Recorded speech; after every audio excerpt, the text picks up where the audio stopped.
ready for your first real view of the world?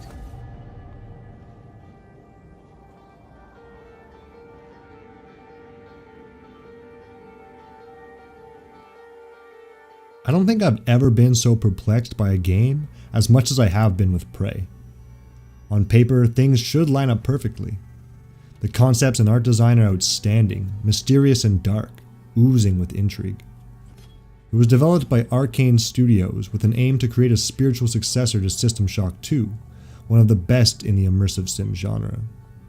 How it plays out though is anything but perfect. A myriad of clunky, outdated design decisions mixed with middling level design certainly doesn't give off the best impression, and it's not helped by a few persistent technical issues. But strip away the paint and knock down the walls and you'll find a core there that shines throughout the entire game. It's a weird feeling to have, but I like Prey, even though it feels like I shouldn't. My confusion here stems from designs that are technically flawed, yet manage to instill a lasting emotional response. A perfect example of this is with the character movement. Your character moves incredibly slowly. The only first-person action game I can think of where you move slower is Cryostasis, and in that game your character is half frozen most of the time, so it makes sense. In Prey, not so much. Prey's levels are also quite large, involving lots of exploration and backtracking, which makes the painfully slow movement speed even more frustrating.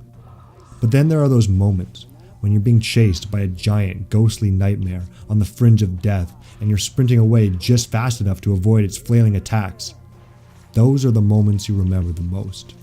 The times where the movement speed, or any of the gameplay really, subtly supports the gameplay emotionally, rather than obviously detracting from it. Your sluggish character is Morgan Yu, a human scientist aboard the Talos 1 space station. The game starts without much context, dropping you into another day in the life of Morgan. Waking up to a cool ambient track playing from the alarm clock, putting on work clothes, saying hello to the local repairwoman. Inevitably, things don't stay so smooth and start to go haywire. Before you know it, you're fighting to survive against an alien outbreak and looking to escape off the station. Arcane uses a neat little trick here, giving Morgan amnesia, letting the player and Morgan discover the unraveling situation together, truly immersing the player in their role. With a mysterious voice guiding you, you set out to discover the truth behind the station.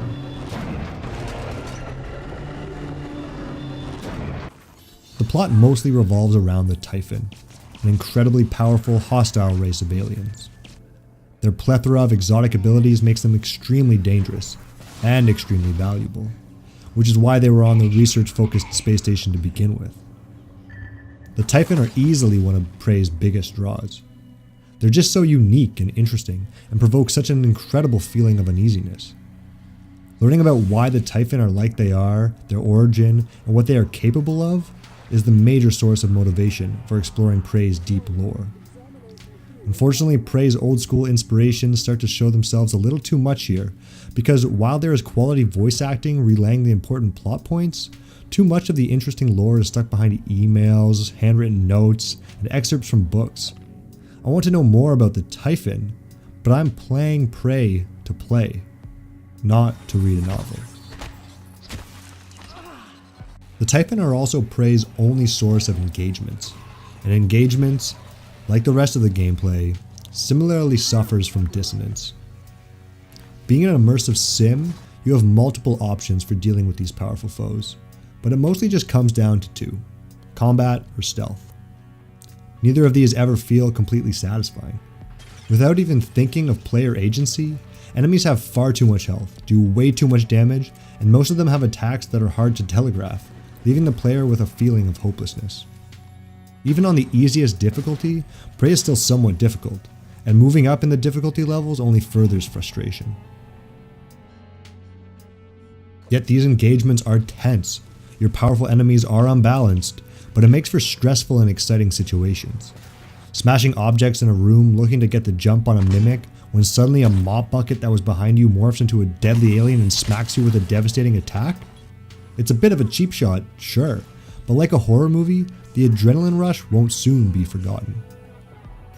When things deteriorate into full-on combat, the hectic and frustrating action continues. A sense of control is missing here that makes the combat overall feel clumsy. Precision is left by the wayside, as there's no aiming down sight with your weapons, so you have to rely on the game's generous, if a bit flimsy, aim assist to get things done. Enemies dart around the room so quickly and erratically that you're bound to miss and waste precious ammo. These fights are so chaotic, and the enemies lay waste to you in seconds, so there is no time to experiment with new tools or abilities or techniques. This makes the combat on a whole feel a bit repetitive. But the chaos is what drives Prey's combat. Combat is always met with panic and instinctual reactions.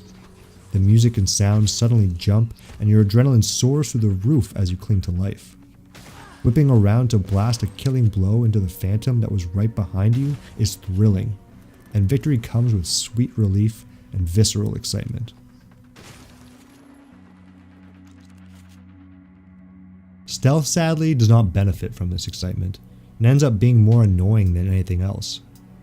In terms of gameplay, it's hard to tell why or how an enemy is detecting me.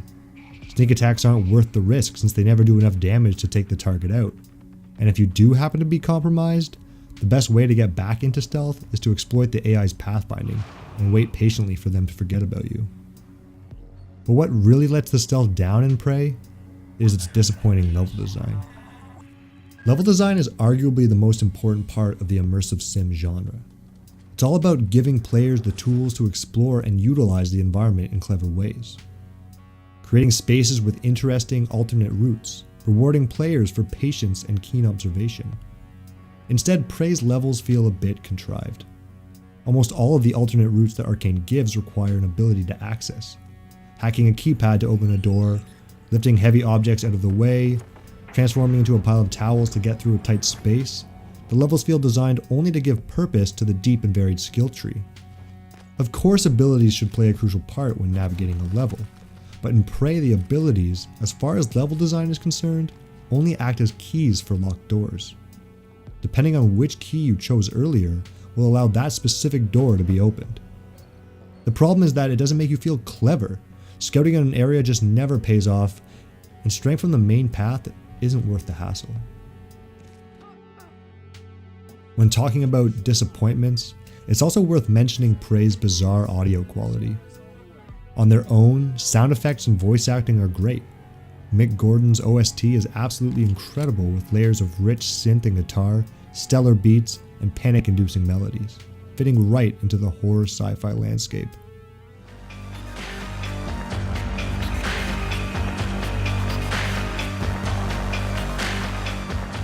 It's how the audio is used that just doesn't work.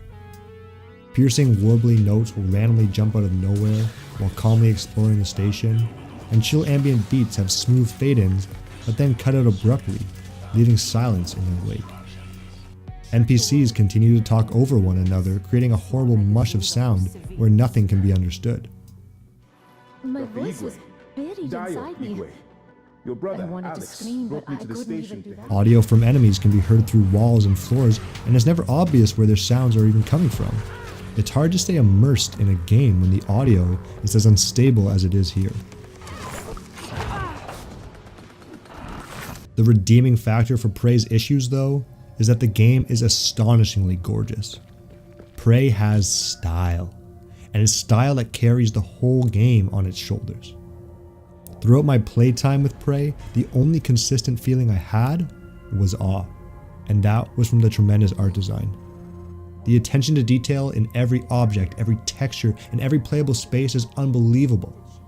The gun designs and how Morgan reloads them, the psychoscope, the eerie and human animations of the Typhon, all of the menus and the UI. I can't stress it enough just how stunning every part of this game looks. The world is no different. TranStar's Talos 1 space station is incredibly put together with detailed, varied environments and wondrous set pieces that are all consistent with one another. The station is dark and gritty and lonely.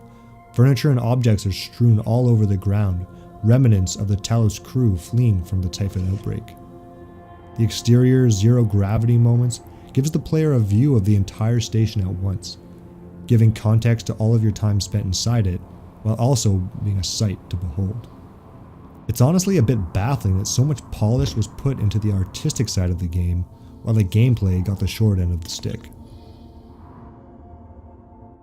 Every time I launched Prey, I had a different feeling about it. Sometimes I hated it. Sometimes I thought it was incredible. Other times I was extremely bored. Or in awe. I can't say it balances out to be average because that's just not how it is.